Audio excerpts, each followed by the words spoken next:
He said, remember personal space. Her husband might not like you touching her.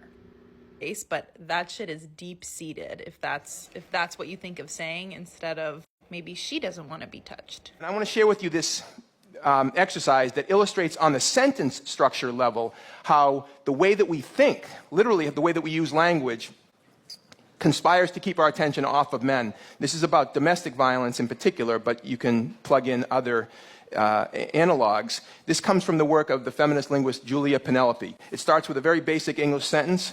John beat Mary. That's a good English sentence. John is the subject, beat is the verb, Mary is the object. Good sentence. Now we're going to move to the second sentence, which says the same thing in the passive voice. Mary was beaten by John.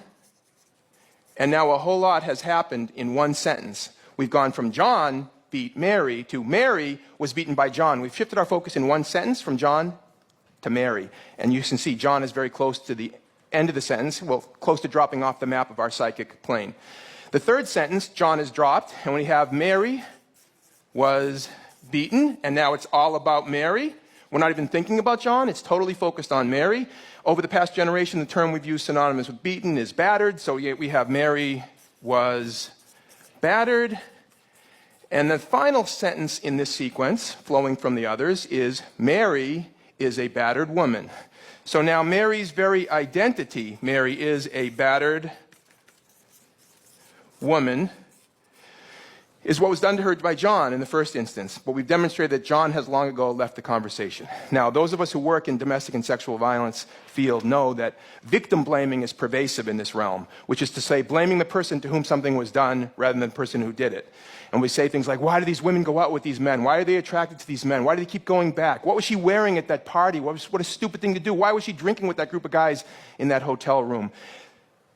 This is victim blaming. And there are numerous reasons for it, but one of them is that our whole cognitive structure is set up to blame victims. This is all unconscious. Our whole cognitive structure is set up to ask questions about women and women's choices and what they're doing, thinking, and wearing. And I'm not going to shout down people who ask questions about women. Okay, it's a legitimate thing to ask. But let's be clear, asking questions about Mary is not going to get us anywhere in terms of preventing violence. We have to ask a different set of questions. And you can see where I'm going with this, right? The questions are not about Mary, they're about John. The questions include things like, why does John beat Mary? Why is domestic violence still a big problem in the United States and all over the world? What's going on? Why do so many men abuse physically, emotionally, and verbally and other ways the women and girls and the men and boys that they claim to love? What's going on with men?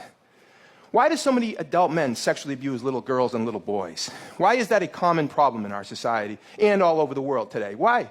Why do we hear over and over again about new scandals erupting in major institutions like the Catholic Church or the Penn State football program or the Boy Scouts of America, on and on and on, and then local communities all over the country and all the world, right? We hear about it all the time.